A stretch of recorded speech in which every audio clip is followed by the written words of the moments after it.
ETF index mutual funds నేర్చుకుని stock మార్కెట్లో రాణించాలనుకుంటున్నారా? వెంటనే ఈ నెంబర్కి కాల్ చేయండి.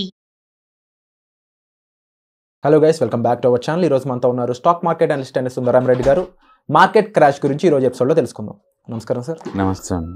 మన ఇండియన్ సెంట్రల్ బ్యాంక్ ఆర్బీఐ ఏదైతే ఉందో అంటే స్పెసిఫిక్గా గోల్డ్కి సంబంధించి మధ్యన ఎక్కువగా ఫోకస్ చేస్తుందని చెప్పాలి. రీసెంట్గా యూకే నుంచి గోల్డ్ తెప్పించుకోవడం కానీ, లేదంటే ఇప్పుడు కరెంట్ యూఎస్ ట్రెజరీస్ నుంచి డాలర్ డంప్ చేసి మరీ గోల్డ్ కొనడం ఏదైతే ఉందో చర్చకి దారితీస్తూ ఉందన్నమాట. బట్ ఎందుకు ఇలా చేస్తుంది, అసలు ఈ కథా కమామిషి ఏంటో చెప్తారా? ప్రపంచవ్యాప్తంగా ఈ మధ్య సెంట్రల్ బ్యాంక్స్ మొత్తం కూడా గోల్డ్ మీద ఫోకస్ చేస్తున్నారండి. పర్టికులర్గా బ్రిక్ కంట్రీస్ ఏవైతే ఉన్నాయో, రష్యా కావచ్చు, చైనా కావచ్చు, ఇండియా కావచ్చు, బ్రెజిల్ కావచ్చు, అన్ని చోట్ల కూడా అంటే ఫిజికల్ గోల్డ్ కొన్ని వాళ్ళు స్టోర్ చేస్తూ ఉన్నారు. అండ్ వరల్డ్ మొత్తం అన్సర్టనిటీ రన్ అవుతుంది ఈ టైంలో.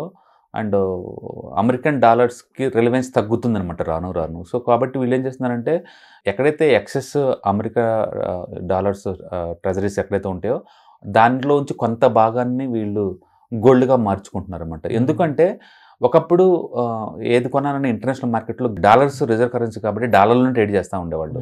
బట్ ఇప్పుడు ప్రపంచం అంతా డాలర్ నుంచి డివేట్ అయిపోతుంది స్లో అండ్ స్టడీగా. ఇప్పుడు ఇండియానే చూడండి, 30% నుంచి 40% దాకా ఆయిల్ ఇంపోర్ట్స్ మొత్తం రష్యా నుంచి చేసుకుంటుంది, డాలర్లో కాదు. ఇప్పుడు అంటే ఇంతకుముందులాగా ఇండియాకి డాలర్స్ అవసరం లేదు, ఇంతకుముందు అంత అవసరం. ఎందుకంటే 30 to 40% వరకు ఆయిల్ మొత్తాన్ని కూడా రష్యా నుంచి తెచ్చుకున్నప్పుడు అందులో డాలర్లో పే చేయట్లేదు మనం.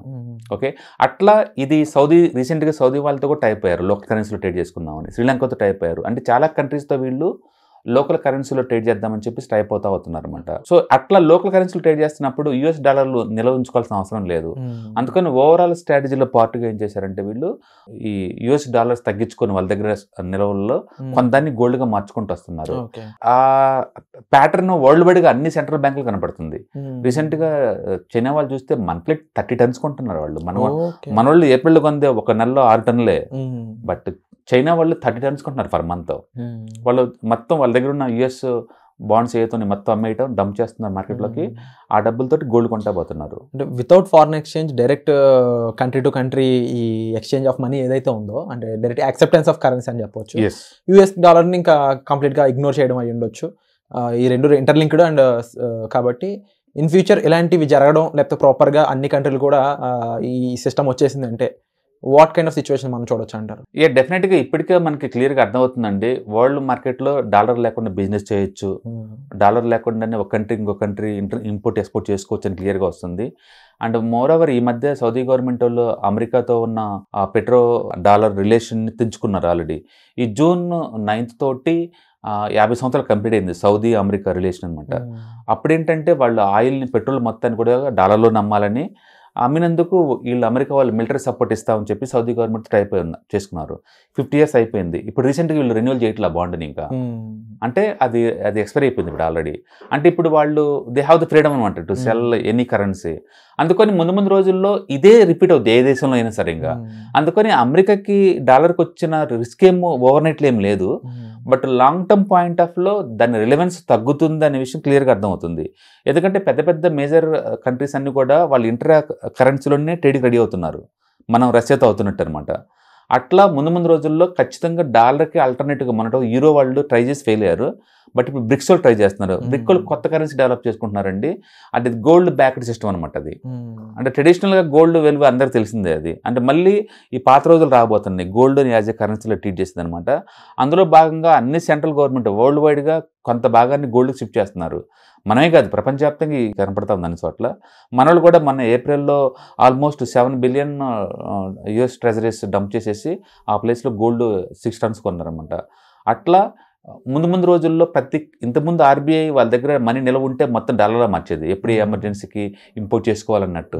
ఇప్పుడు అట్లా కాదు, అన్ని కంట్రీస్ తోటి లోకల్ మనీలో ట్రాన్సాక్షన్ రెడీ అవుతున్నారు కాబట్టి ఇంత ముందులాగా డాలర్ అవసరం లేదు మనకి. అంటే ఒక పక్కన యూపీఐ లాంటి ఆన్లైన్ ట్రాన్సాక్షన్ చూస్తున్న ఈ కంట్రీ, అంటే పీపుల్లోనే ఇంత రెవల్యూషనరీ యాక్సెప్టెన్స్ వచ్చిన ఈ టైంలో మళ్ళీ బ్యాక్ టు గోల్డ్ ట్రాన్సాక్షన్స్ కానీ, లేకపోతే ఈవెన్ కంట్రీసే చేసుకున్నా కూడా ఎంబసీ లాంటి పెద్ద ఓన్లీ మేజర్ థింగ్స్ ఎక్స్పోర్ట్ ఇంపోర్ట్లో మాత్రం ఇది వాడినా కూడా ఈ వై నాట్ మనీ ఎందుకు యూజ్ చేసుకుంటకూడదు, గోల్డ్కి ఎందుకు ప్రిఫరెన్స్ ఇవ్వడానికి కారణం? ఏదో ఒకటి గోల్డ్ అనుకోండి, యూనివర్సల్ కరెన్సీ అండి గోల్డ్, డిజిటల్ కరెన్సీ, అది equivalent of the digital currency అది. ఎందుకంటే వరల్డ్ వైడ్గా యాక్సెప్ట్ చేసిన ఓల్డెస్ట్ కరెన్సీ అది.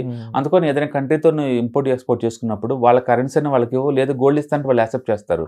అందుకని డాలర్కి సీరియస్గా ఆల్టర్నేటివ్గా యూరో చేయని పని గోల్డ్ చేస్తుంది ఇప్పుడు అంతే. కాబట్టి ప్రపంచంలో మెజారిటీ సెంట్రల్ గవర్నమెంట్స్ అన్ని కూడా స్లోగా గోల్డ్ నిల్వ చేస్తూ ఉన్నాయి. ఇప్పుడు ఇండియా కూడా అదే పనిలో ఉంది. అదే మనం చూసాం 700 దాకా పెంచుకుంటా పోతుంది.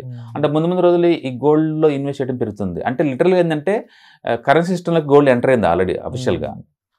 అంటే ముందు రోజుల్లో మళ్ళీ పాత రోజుల్లాగానే గోల్డ్కి ఇంపార్టెన్స్ రాబోతుంది అనమాట కరెన్సీ సిస్టంలో. సో అండ్ ఇంకో డౌట్ ఏంటంటే, మీరు ఎందాక అన్నారు 30 tons ఆఫ్ గోల్డ్ అనేది చైనా ఇంపోర్ట్ చేస్తారు ఎవ్రీ మంత్. వేరే కంపారబుల్లీ 6 tons వర్సెస్ 30 tons అన్నప్పుడు ఇంకా చైనా మనకన్నా హెడ్ ఉందని చెప్పాలా? చైనా చాలా పెద్దది ఇండియాతో పోల్చుకున్న సైజ్ వైజ్ గా, అందుకని చైనాతో మనం కంపేర్ చేయలేం. ఇండియాలో వందే భారత్ ట్రైన్స్ 120 స్పీడ్ తో నడుతుంటేనే మనం చాలా మురిసిపోతున్నాం. అది ప్రోగ్రెస్ లో థింక్ చేస్తున్నాం. చైనా వాళ్ళు 400 miles per hour చొప్పున పరిగెడుతున్నాయి ట్రైన్స్ అక్కడ.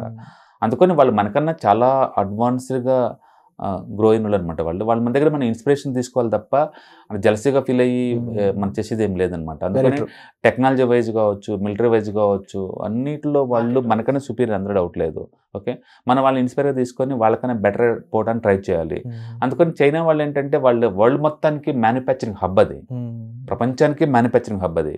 అది ఒక్కటే 50% కమోడిటీస్ వాడేదంటే ఊహించుకోండి మీరు, అది ఎంతగా మ్యానుఫ్యాక్చరింగ్ చేసి బయట ప్రపంచంలో అమ్ముతూ ఉంటుంది అది.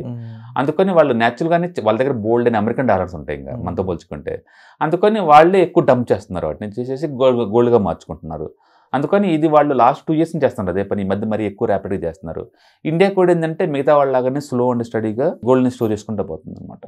Wonderful sir. And more over వెళ్ళే కొద్దీ ఈ డంప్ చేసి డాలర్ని గోల్డ్ తెచ్చుకునేది ఇంకా పెరిగే ఛాన్సెస్ ఉన్నాయంటారా? డెఫినెట్గా అది ఒకసారి స్టార్ట్ అయిందంటే ఇంకా పెరుగుతా పోద్దండి. అమెరికన్ డాలర్ రెలవెన్స్ తగ్గిపోద్ది, అందులో డౌట్ లేదు. దాని అర్థం ఓవర్ నైటే అమెరికాకి ఆల్టర్నేటివ్ ఏదో వచ్చిందని కాదు, స్లోగా గ్రాడ్యువల్గా. అంటే ఇంకొక 20-30 years తర్వాత చూసుకుంటే ఇప్పుడున్నంత డాలర్కి రెస్పెక్ట్ అప్పుడు ఉండకపోవచ్చు. బట్ మార్కెట్లో రీసెంట్గా డాలర్కి మళ్ళీ మనం రూపాయి వాల్యూ తగ్గిందని కూడా అనిపిస్తూ ఉంది. దానికే అండి డాలర్కి నేను చెప్పాను కదా, డాలర్కి ఆల్టర్నేటివ్ ఏమి ఉండదు. ఎందుకంటే మనం ఏం చేసినా సరే ఎక్కువ సార్లు మనం ఇంపోర్ట్ ఎక్స్పోర్ట్ చేసిన డాలర్ తోటే. మనకున్న చైనా తర్వాత బిగ్గెస్ట్ పార్ట్నర్ అంటే అమెరికా అండి. అమెరికా వాళ్ళు ఇచ్చేది మనకు డాలర్లోనే ఇస్తారు, అందులో డౌట్ లేదు. అందుకని దానికే అనమాట అది. కొంత అంటే టోటల్ కాకుండా ఒక 10% దీన్ని షిఫ్ట్ చేస్తున్నారు అంతే తప్ప పూర్తిగా డాలర్కి ఆల్టర్నేటివ్గా రావడం highly impossible. Wonderful sir, thank you so much sir. Right. Suman టీవీలో మీ పర్సనల్ అండ్ బిజినెస్ ప్రమోషన్స్ కోసం కింది నెంబర్కి కాంటాక్ట్ చేయండి.